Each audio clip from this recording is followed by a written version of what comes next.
একজনকে ট্রান্সজেন্ডার হওয়া তার কাছে অপরাধ। শুধুমাত্র ট্রান্সজেন্ডার হওয়ার কারণে তাকে দুটো স্কুল থেকে বার করে দেওয়া হলো। ট্রান্সজেন্ডাররা কিন্তু এখনো উঠে আসতে পারেননি। আমরা বিভিন্ন স্কুল, কলেজ, চাকরির কর্মক্ষেত্র, সেখানে কিন্তু আমরা ট্রান্সজেন্ডারদেরকে সেই অর্থে এখনো পর্যন্ত দেখতে পাই না।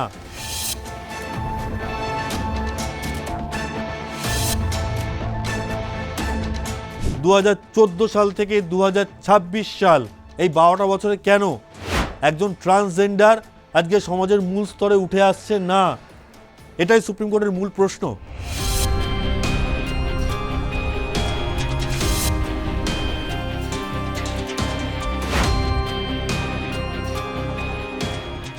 নমস্কার, লিগ্যাল প্লাসে আমি চলে এসেছি শুভঙ্কর। আজকে আপনাদেরকে বলবো ট্রান্সজেন্ডার কেস সম্বন্ধে, একটি ট্রান্সজেন্ডার মামলা সম্বন্ধে। ট্রান্সজেন্ডার জেন কৌশিক কিভাবে দুটি স্কুল থেকে তাকে বের করে দেওয়া হলো, কারণ তিনি একজন ট্রান্সজেন্ডার। এটা কি তার অপরাধ? এই সুস্থ সমাজে 2026 সালে এসে একজনকে ট্রান্সজেন্ডার হওয়া তার কাছে অপরাধ। সমাজের চোখে তিনি অপরাধী হয়ে গেলেন। শুধুমাত্র ট্রান্সজেন্ডার হওয়ার কারণে তাকে দুটো স্কুল থেকে বার করে দেওয়া হলো। শেষে তিনি কোথায় গেলেন? তিনি সুপ্রিম কোর্টের দ্বারস্থ হলেন। সুপ্রিম কোর্ট তার মামলা শুনল, তার পক্ষে রায় দিল। যে রায় শুধু জেন কৌশিক না, জেন কৌশিকের মতো যারা ট্রান্সজেন্ডার সম্প্রদায়ের, সেই সম্প্রদায়ের জন্য যুগান্তকারী রায় হলো। দেখে নেওয়া যাক কি আছে সুপ্রিম কোর্টের এই মামলায়, কি হলো শেষ পর্যন্ত, সুপ্রিম কোর্টের কি পর্যবেক্ষণ আমরা দেখে নেব। Jane Kaushik versus Union of India and others, writ petition number 1405/2023, মানে 2023 সালের কেস। Justice J B. Pardiwala and justice R মহাদেবনের বেঞ্চে এই মামলাটা শোনা হয়েছিল। 17 অক্টোবর 2025 সালে চূড়ান্ত রায় ঘোষণা করে সুপ্রিম কোর্ট। জেন কৌশিক কেসের ব্যাকগ্রাউন্ডটা দেখে নেওয়া যাক। Petitioner Jane Kaushik, a trans women teacher, মানে জেন কৌশিক তিনি একজন লিঙ্গ পরিবর্তনকারী একজন শিক্ষিকা। She allege discrimination and termination from 2 school, Umadevi children's academy Uttar Pradesh and J P. Modi Gujarat, due to her gender identity. লিঙ্গ বৈষম্যে দেখা যাচ্ছে জেন কৌশিককে প্রথমে উমাদেবী চিলড্রেন্স একাডেমি উত্তরপ্রদেশ এবং তারপরে জে.পি. মোদি গুজরাট, এই 2 স্কুল থেকে তাকে বের করে দেওয়া হয়েছে। তাকে শিক্ষকতা করতে দেওয়া হয়নি। Kaushik underwent gender affirmation surgery in 2019 and later faced ridiculed, body shaming and employment denial after disclosing her identity। মানে আমরা দেখতে পাচ্ছি এই জেন কৌশিক, যিনি 2019 সালে তিনি তার জেন্ডার আইডেন্টিটি, মানে তিনি একটি অপারেশন করিয়েছিলেন। সেই অপারেশনের পর তিনি যখন বলেন যে হ্যাঁ আমি একজন ট্রান্সজেন্ডার মহিলা, তখনই তাকে শেমিং, মানে তখন তাকে সমাজ, আমাদের এই সমাজ তখন তাকে বিভিন্ন কটু কথা, কটূক্তি, টোন টিটকারি করতে থাকে। She was terminated from service by 2 private schools, Uttar Pradesh and Gujarat, within a year, allegedly on account of her gender identity. Gender identity, লিঙ্গ পরিচয়, তিনি যখন জানালেন যে আমি একজন ট্রান্সজেন্ডার ওম্যান, ট্রান্সজেন্ডার, এই কথাটা শুনেই তাকে দুটো স্কুল থেকে তাকে বের করে দেওয়া হলো। The states and the respective ministries were found to have failed to implement the Transgender Person Protection of Right Acts 2019 and the Rule 2020 amounting to omissive discrimination। দেখা যাচ্ছে 2019 সালের যে প্রোটেকশন অফ অ্যাক্ট আছে ট্রান্সজেন্ডারদের জন্য, সেই আইন, এবং 2020 সালের যে রুল আছে, সেই রুল কোনোটাই না কেন্দ্র সরকার না রাজ্য সরকার না কোনো প্রাইভেট স্কুল, না কোনো প্রাইভেট ইনস্টিটিউশন, না কোনো পাবলিক স্কুল, না কোনো পাবলিক ইনস্টিটিউশন, কোনো পক্ষই এখনো পর্যন্ত ইমপ্লিমেন্ট করেনি, মানে কার্যকর করেনি। Private institution responsibility, both schools were duty bound under the 2019 Act and 2020 rules to prevent discrimination। মানে 2019-এর যে আইন এবং 2020 সালের যে রুল, সেই রুলেতে ডিসক্রিমিনেশন মানে বৈষম্য বিরোধী যে আইন, বৈষম্য বিরোধী যে রুল, সেই রুল কিন্তু কোনো দুটি স্কুল কিন্তু কার্যকর করেনি। Neither school had appointed a complaint officer violating statutory grievances mechanism। বলা হয়েছিল 2019-এর আইনে বলা হয়েছিল যে একজন অফিসারকে নিয়োগ করতে হবে যারা এই সমস্ত ট্রান্সজেন্ডার, যারা ওমেন আছেন, ট্রান্সজেন্ডার যারা সম্প্রদায় আছেন, তাদের কথা, তাদের যে অভিযোগ, সেই অভিযোগ শোনার জন্য একজন অফিসার, একজন আধিকারিক নিয়োগ করতে হবে। কিন্তু এই দুটো স্কুল তারা সেই সরকারি নিয়ম মানেনি। এ বিষয়ে আপনাদের বলে রাখা ভালো, 2014 সালে নালসা একটি কেস হয় যেখানে সুপ্রিম কোর্ট রায় দেয়। সুপ্রিম কোর্ট কী রায় দিয়েছিল? ট্রান্সজেন্ডার সম্প্রদায়কে এখন থেকে তৃতীয় লিঙ্গ হিসাবে স্বীকৃতি দিতে হবে। তাদের জন্য প্রাইভেট সেক্টর হোক, বেসরকারি ক্ষেত্র বা সরকারি ক্ষেত্র, সরকারি স্কুল, সরকারি কলেজ, বেসরকারি স্কুল, বেসরকারি কলেজ, সব জায়গায় তাদেরকে পড়াশোনা, তাদেরকে চাকরি ক্ষেত্রে তাদেরকে নিয়ে আসা, সমাজের সামনে তাদেরকে তুলে ধরতে হবে। কিন্তু আমরা এই 2026 সালে এসে দেখছি তারা কিন্তু এখনও উঠে আসতে পারেননি, ট্রান্সজেন্ডাররা কিন্তু এখনও উঠে আসতে পারেননি। আমরা বিভিন্ন স্কুল, কলেজ, এমনকি বিভিন্ন কারখানা, বিভিন্ন চাকরির কর্মক্ষেত্র, সেখানে কিন্তু আমরা ট্রান্সজেন্ডারদেরকে সেই অর্থে এখনো পর্যন্ত দেখতে পাই না। The second school directly discriminated by not issuing an employment letter। Second school অর্থাৎ দ্বিতীয় যে স্কুল, সেই স্কুল কিন্তু এমপ্লয়মেন্ট লেটার পর্যন্ত দেয়নি জেন কৌশিককে।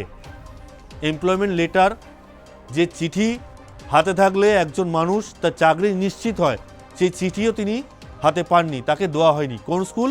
গুজরাটের জেপি মোদি স্কুল থেকে তাকে দেওয়া হয়নি। State and union authorities responsibilities, Uttar Pradesh, Gujarat union ministries and CBSE failed to ensure compliance committing omissive discrimination.